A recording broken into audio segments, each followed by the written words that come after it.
और अब बात बीएसपी विधायकों के विलय की। आज हाई कोर्ट में सुनवाई होगी। जस्टिस महेंद्र गोयल की अदालत इस पर फैसला सुनाएगी। कोर्ट ने 14 अगस्त को सुनवाई पूरी कर ली थी।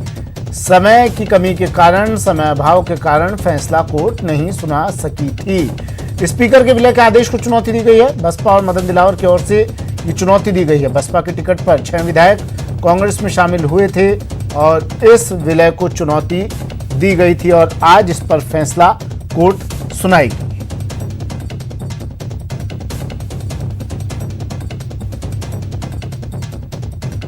बीएसपी विधायकों के विलय पर आज फैसला हाई कोर्ट सुनाने वाला है। थोड़ी देर बाद सुनवाई होगी। हालांकि सुनवाई पूरी हो चुकी है 14 तारीख को और समय की कमी के कारण फैसला आज तक के लिए सुरक्षित रख लिया गया था। आज फैसला सुनाएगी कोर्ट। बीएसपी विधायकों के विलय पर सुप्रीम कोर्ट में भी सुनवाई आज होनी है। बीजेपी विधायक मदन दिलावर की याचिका पर सुनवाई होगी। स्पीकर के विलय के आदेश को सुप्रीम कोर्ट में चुनौती दी गई।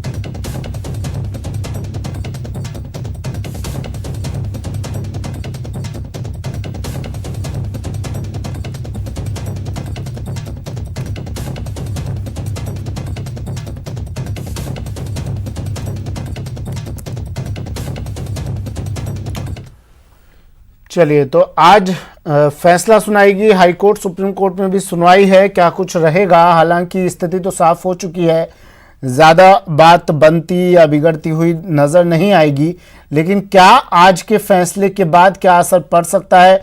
राजस्थान की राजनीति पर क्या असर पड़ सकता है इन 6 विधायकों पर और पार्टी पर? हमारे साथ हमारे मेहमान जुड़ गए हैं। डॉक्टर पीसी जैन साहब हमारे साथ जुड़ गए हैं, अधिवक्ता हैं, वरिष्ठ अधिवक्ता हैं। वरुण पुरोहित जी कांग्रेस से हमारे साथ जुड़ गए हैं। पुनीत कर्नावट जी बीजेपी नेता हैं, हमारे साथ जुड़ गए हैं। आप तीनों का स्वागत है। सबसे पहले डॉक्टर पीसी जैन साहब आपके पास मैं आ रहा हूं। सर, आज के फैसले पर निगाहें। हालांकि जो क्यूरियोसिटी पहले बनी हुई थी जब राजस्थान की राजनीति में भूचाल आया हुआ था, उससे अब इतना इत्तेफाक आज का फैसला नहीं रखता है। लेकिन फिर भी आज जो फैसला आने वाला है उसे किस तरह से आप देखते हैं? क्या उसका असर होगा? देखिए, 2 बातें हैं। अभी एक तो जो फैसला आने वाला है उसमें कॉज लिस्ट में है नंबर 1 पे केस लगा हुआ है ये जी, और नंबर 1 पे केस ये लगा हुआ है डिक्टेशन ऑफ द जजमेंट। तो डिक्टेशन ऑफ द जजमेंट होना है। जजमेंट में डिक्टेशन में कितनी देर लगती है, कितनी देर नहीं लगती है, ये भी कुछ पता नहीं है। और ये तो मैं मान के चलता हूँ कि कम से कम 1-1.5 घंटे से कम तो नहीं लगना चाहिए जी। और जिस वक्त डिक्टेशन ऑफ द जजमेंट होगा उस वक्त वकील, क्योंकि आज वैसे तो वीडियो कॉन्फ्रेंसिंग से ही सुनाई है, इसलिए ये कुछ नहीं कहा जा सकता कि वो इंटरफियर करेंगे। लेकिन फिर भी वीडियो कॉन्फ्रेंसिंग के जरिए भी, क्योंकि वो वीडीसी से जुड़ जाएंगे, तो कुछ न कुछ इंटरफियरेंस वो कर सकते हैं जिस वक्त की जजमेंट आवे। क्योंकि जजमेंट जो है खुली कोर्ट में आज लिखाया जाएगा। तो सबसे बड़ी बात तो ये है कि आज क्या फैसला आता है और होता भी है या नहीं होता है, ये अभी संदर्भ में है जी। लेकिन खैर जो भी है, अपन ये मान के चलते हैं कि फैसला आ जाएगा। अब 2 बातें हो सकती हैं जी। एक तो फैसला दिलावर जी के पक्ष में आए और बीएसपी के पक्ष में आए जी, और या बीएसपी के पक्ष में नहीं आए और दिलावर जी के पक्ष में नहीं आए।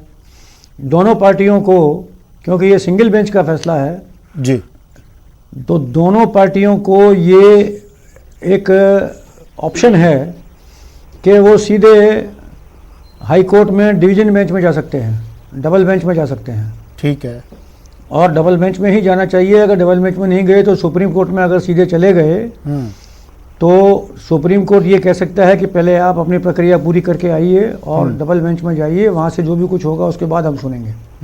सुप्रीम कोर्ट ने पहले भी कहा है, पहले जो पिछली बार गए थे यो, हाँ, सुप्रीम कोर्ट ने पहले भी कहा है, लेकिन सुप्रीम कोर्ट में पहले जो बात थी उसमें डिफ़िकल्टी ये थी और उसमें थोड़ा सा जो वेरिएशन था वो ये था कि इंटरिम ऑर्डर था जी, और वो इंटरिम ऑर्डर था। इंटरिम ऑर्डर होने की वजह से डिवीजन बेंच में नहीं जा सकते थे, सिर्फ सुप्रीम कोर्ट ही कर सकती थी under article 136 of the constitution of India. ठीक है। लेकिन अब जो फैसला आएगा, जो फाइनल रिट पिटिशन का है, और फाइनल रिट पिटीशन में definitely under section 18 of the Rajasthan high court ordinance ये डिवीजन बेंच में अपील कर सकते हैं, और अपील बेंच इनको करनी ही होगी, ये इस प्रक्रिया से तो गुजरना ही होगा। इसलिए मेरी ख्याल से और मेरी जहाँ तक वो समझ है जी, उसमें ये मान के चलिए आपको कि सुप्रीम कोर्ट डायरेक्टली एंटरटेन नहीं करेगी। ठीक, हालांकि 136 में ऐसे कोई बार नहीं है। 136 कॉन्स्टिट्यूशन ऑफ इंडिया बिल्कुल साफ कहता है कि सुप्रीम कोर्ट किसी भी मामले में, किसी भी ऑर्डर में, जजमेंट में, किसी भी ट्रिब्यूनल के, किसी भी कोर्ट के खिलाफ जी, स्पेसिफिकली एसएलपी ग्रांट कर सकती है, और एसएलपी के लिए स्पेशल लीव पिटीशन के लिए आज्ञा दे सकती है। और स्पेशल लीव पिटीशन अगर एंटरटेन करती है तो उसके बाद वो सुनवाई कर सकती है। जी, पर मेरा अपना मत ये है कि इस मामले में डिवीजन बेंच में ही जाना पड़ेगा।